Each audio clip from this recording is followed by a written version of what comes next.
If you are planning to take science after 10th or already have taken it, then this video is for you. I'll be sharing 5 things I wish I knew earlier so that it can save your time, energy and stress. Hi guys, what's up? This is me Drumi and welcome back to my YouTube channel. So again I am back with a very informative video for all of the students who have taken science after 10th or already are in science. I think this video will help you a lot. So I think actually this video will help you a lot because मुझे कोई बताने वाला था नहीं और although YouTube पे videos available होंगे पर मैंने देखे नहीं होंगे. आप ये मिस्टेक मत करना. Make sure you watch this video till the end. Sometimes I think that अगर मुझे ये चीज़ें पहले पता होती तो देर माइट बी चांसेस कि मेरा रिजल्ट और थोड़ा ज़्यादा आ जाए. I am very satisfied with my result and I'm very happy with my result, touch wood, but yet. Okay, so without further ado, let's get into our video. So my first point is to be consistent. I feel consistency is really important. This advice might sound shallow to some people, but trust me, it will help you a lot if you will be consistent throughout these 2 years. Because backlogs जब create हो जाएंगे ना तब आप बाद में नहीं कर पाओगे. आप प्रोक्रेस्टिनेट करते रह जाओगे, कल करेंगे कल, लेकिन ये कल कभी नहीं आएगा. And that is true. I have realize that क्योंकि मेरे पास इतने बैकलॉग्स क्रिएट हो गए थे. 11th कंप्लीट करते करते 12th स्टार्ट कर दिया था स्कूल में and then I had 11th backlogs. तब मुझे पता नहीं चल रहा था मैं 11th मैनेज करूँ, 12th मैनेज करूँ, साथ में कैसे मैनेज करूँ. सो आई थिंक ये हुआ था बिकॉज मैंने टाइम नहीं दिया था. मैं पहले तो of course I was so excited to study science, so I was really consistent in the beginning, but बाद में थोड़ा कम होता गया था. तो आई एडवाइज यू कि आप पूरे throughout this 2 years you be consistent and it is actually it will help you a lot. Trust me. If you are giving 4 to 5 hours daily like physics to physics chemistry biology then you are set. अगर आप ज़्यादा hours दे रहे हो than it's very good, but 4 to 5 hours maximum है आप दे सकते हो. एंड उसमें like if you going to school और कोचिंग तो उसमें जो भी टॉपिक पढ़ा है आप घर पे आके एक बार you just go through it, you write it once without seeing. Of course आप देख लो एक बार तो हो जाएगा. उसके बाद उसके टॉपिक्स के MCQs सॉल्व करो तो या I think that is very good. ये आप रोज़ करोगे तो बाद में बैकलॉग्स क्रिएट नहीं होंगे एंड आपको ये बाद में जो कॉम्पिटिटिव एग्जाम्स है वेदर इट बी JEE और नीट उसमें बहुत हेल्प करेगा अगर आपने ये सब मेंटेन करा है तो. Yes, I will suggest you to use only one reference book. अगर आपने वो पूरी सॉल्व कर दी, पूरी पढ़ ली, तो अगर दूसरी आपको रेफरेंस बुक परचेस करनी है तो of course you can go for it. But मेरा पर्सनल ओपिनियन है एक ही रेफरेंस बुक यूज़ करो. लाइक ऑफकोर्स नीट के लिए I will recommend you fingertips. It is very good. Biology के लिए तो इट इज़ बेस्ट. वही यूज़ करो और तो कुछ ज़रूरत नहीं है. NCERT, refer to NCERT text books. That is very important. Never ignore NCERT text book. This is a bonus point, bonus tip I would say. Never ignore NCERT text book. हमारा Gujarat board में जो paper निकले थे boards के उसमें पूरी NCERT line जो होती है लिटरली उसमें से पेपर उन्होंने निकाला है. So I will suggest you कि NCERT बुक ही पढ़ो और कोई रेफरेंस बुक की ज़रूरत नहीं है. लेकिन MCQ सॉल्व करने के लिए I will recommend you to go for finger tips. And ये इसलिए I am saying because you know some reference book अगर हम रिफ़र करेंगे तो we will get confused and कोई भी टॉपिक्स अच्छे से क्लियर नहीं होंगे. So it's better that we go through one reference book. और it's way better if you are going for school notes. अगर आपके स्कूल में अच्छे से नोट्स लिखवाते हैं या फिर कोचिंग में अच्छे से नोट्स लिखवाते हैं तो you can go for it. मैंने खुद पर्सनली स्कूल के नोट्स रिकमेंड करे. मैंने सारे टॉपिक स्कूल के नोटबुक में से पढ़े. सो स्कूल की बुक इज़ बेस्ट गाइज.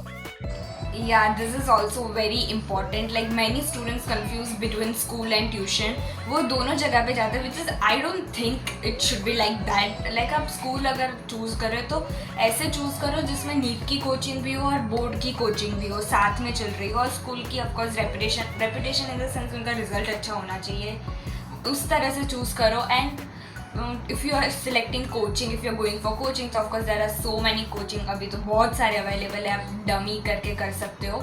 तो बस दोनों में से एक ही चीज़ करो. कोचिंग जा रहे हो, स्कूल जा रहे हो, दोनों साथ में कर रहे हो तो I would totally not recommend this. Because उसमें अगेन हम कंफ्यूज हो जाएंगे. स्कूल की जो मेथड है वो अलग हो सकती है, ट्यूशन की मेथड अलग हो सकती है. उसमें हम दोनों मेथड में से कौन सी फॉलो करें तो हम कंफ्यूज हो जाएंगे. तो आई विल से कि एक ही जगह पे जाओ. और क्या होता है अभी अब you are taking admission in science, school का रिजल्ट अच्छा है, स्कूल अच्छी है, तो जो फीस होगी वो लैक्स में होगी, एंड ट्यूशन की कोचिंग की फीस भी लैक्स में होती है। अगर थोड़ी कम होती होगी, आई डोंट हैव आइडिया बिकॉज मैंने स्कूल ही ज्वाइन करी थी, मैंने कोई भी कोचिंग ज्वाइन नहीं किया है, so I don't have much idea about it. But yeah I will say कि दोनों में से अगर एक सिलेक्ट करोगे तो that will really help you. दोनों मत सिलेक्ट करने जाओ। इतना बोल लिया, hydration.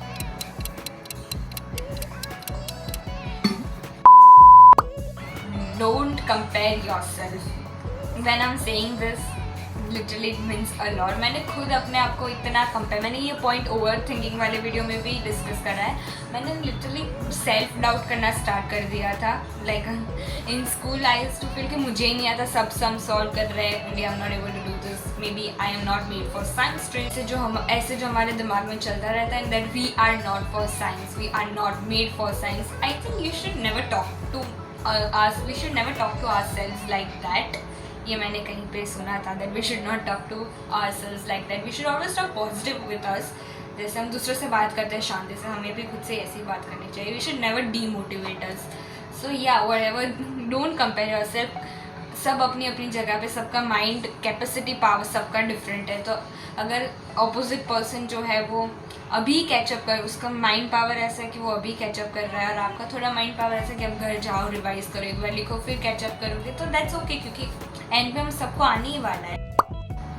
Now I feel that to have career clarity is very important, क्योंकि ये अभी मुझे पता चला है 12th ख़त्म करने के बाद कि आपको होना चाहिए कि आपका बाद में क्या करना है, ऐसा थोड़ा बहुत आइडिया होना चाहिए। लाइक 11th में if you are taking B group, medical field में जाना चाहते हो, तो आप क्लियर रखो। अगर MBBS में जाना है तो आपको नीट के ऊपर पूरा फोकस करना है। इट्स बेटर कि आप फर्स्ट अटैम्प्ट में ही क्लियर करो, सेकेंड अटैम्प्ट में ना जाना पड़े।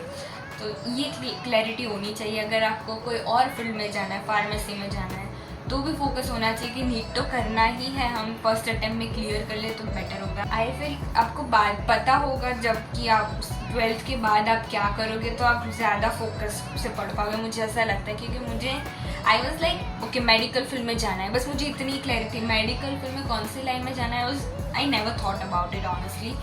क्योंकि यार कौन सोचता है, बट आई से कि आप सोचो।